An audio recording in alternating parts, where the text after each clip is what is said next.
Ladies and gentlemen, welcome aboard Mailrail. Just a quick note, please do not lean against the doors or the canopies, as this will stop the train from moving. Thank you.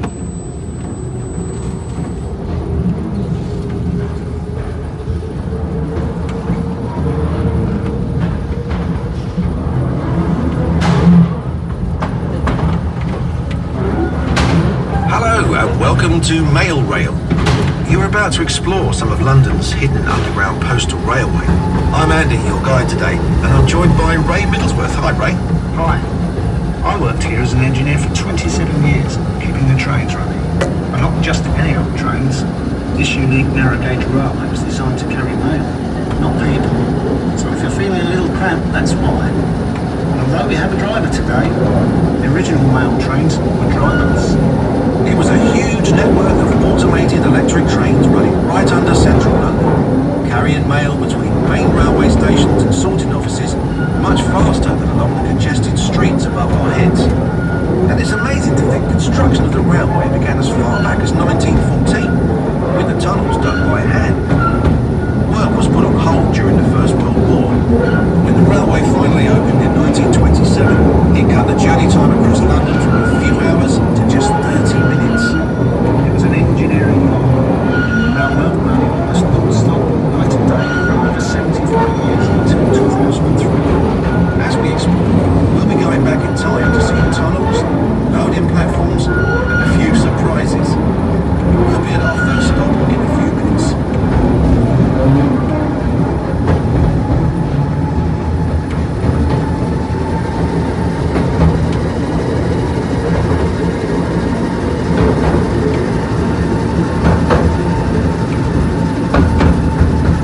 Did you spot some sandbags just then? Ray, could you tell us about that? Sandbags on the line. That's called the sand track. There's a pile of sand on the track designed to stop railway trains. If they run down that hill we've just come down, that will catch them.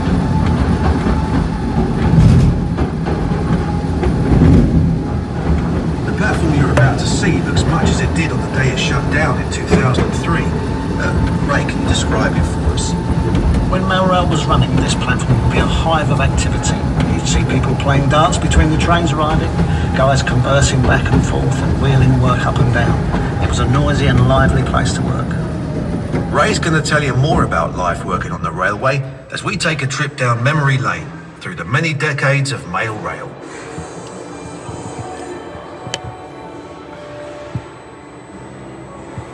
We're under Mount Pleasant sorting office, heading east to Whitechapel.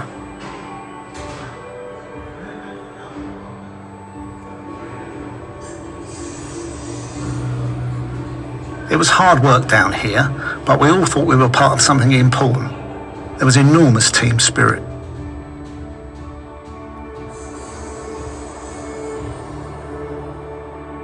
We seemed to get ourselves in the news a lot in the 90s.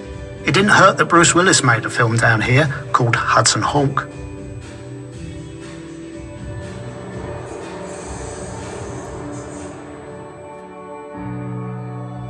In the 80s, we had our 60th anniversary. Along with that, we had a new brand and finally some new trains.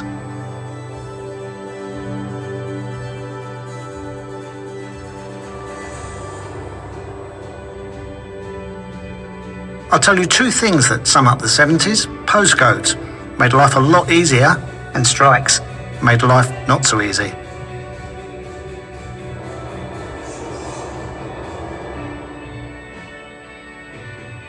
The swinging 60s. Those World Cup stamps sold out after England won. There were a few celebrations down here that summer.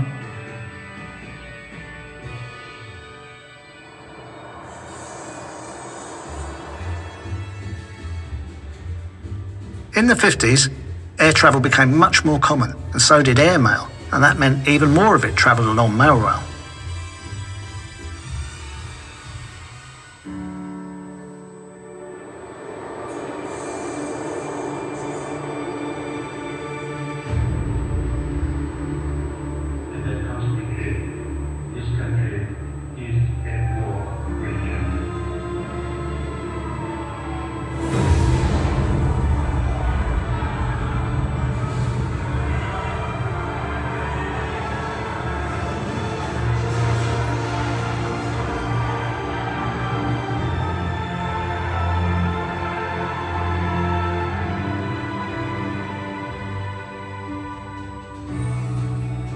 The railway was bombed several times.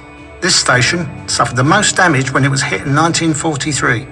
Amazingly, the railway was back up and running the very next day. That reflected how vital the railway had become.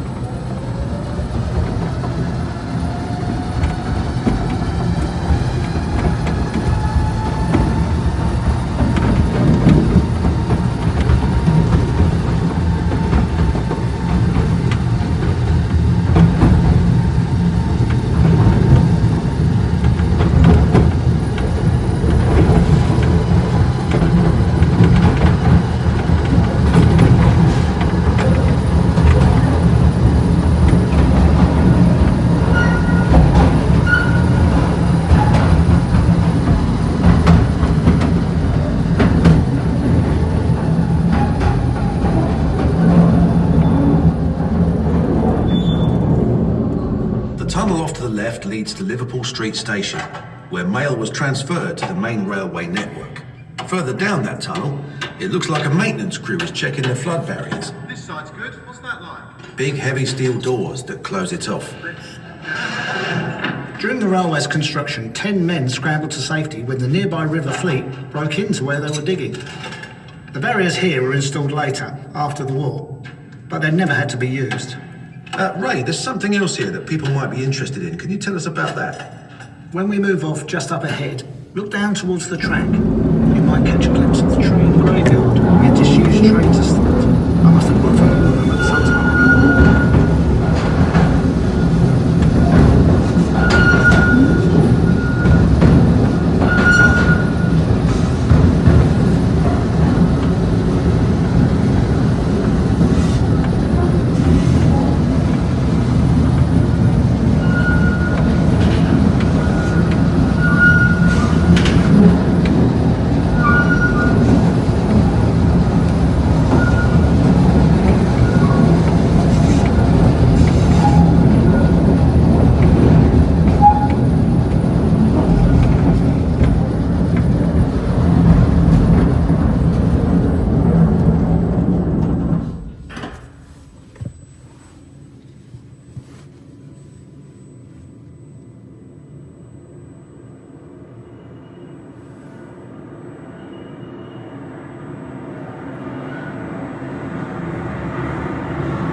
Don't worry, everybody.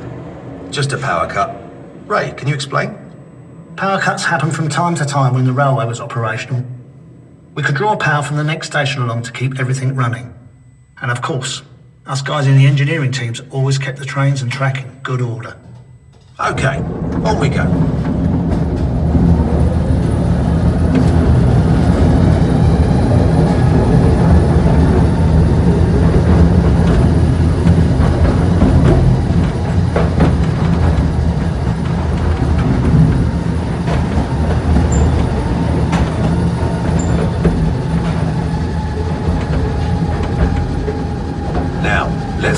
Further back to the early days in the 1930s. Then there was no email, texting or instant messaging. Whatever the message, it was sent through the post. So there was a lot of mail to move.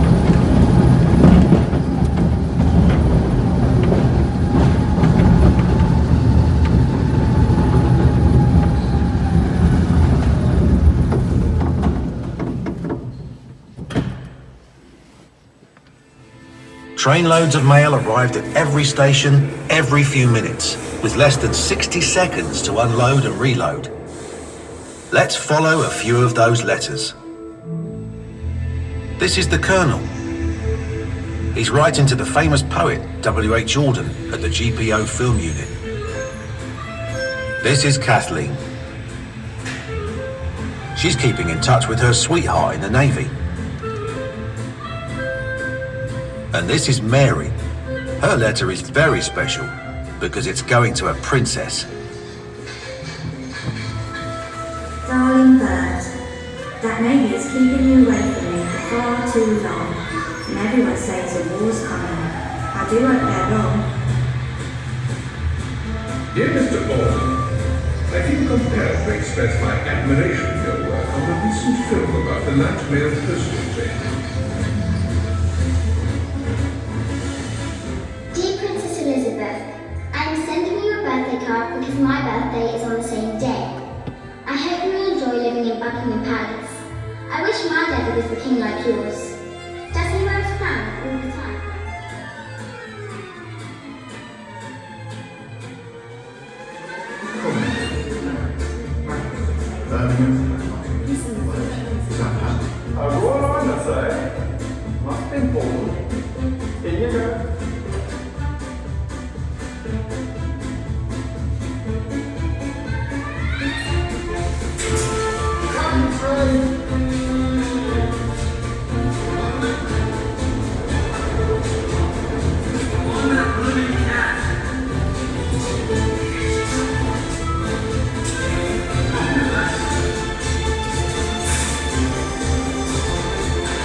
keen interest. Keep up the good work. Yours sincerely, Colonel Arthur Bingley Crouch, retired. Must go now, or I shall be late for work. Those frocks won't sell themselves. Take good care of yourself, Bert, my love. Kisses, your sweetheart, Kathleen.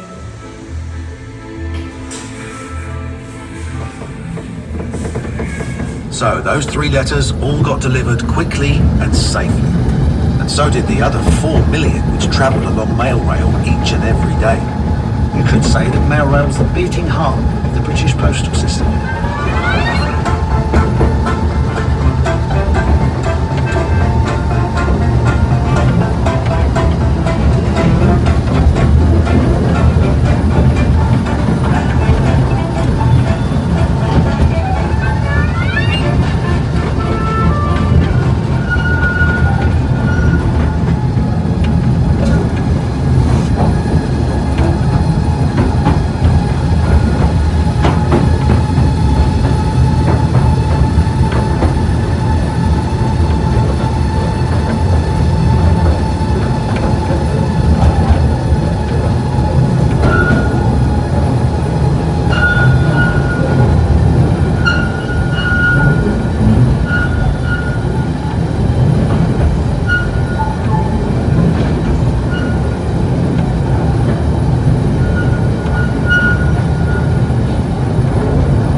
Enjoyed your tour of London's hidden postal railway.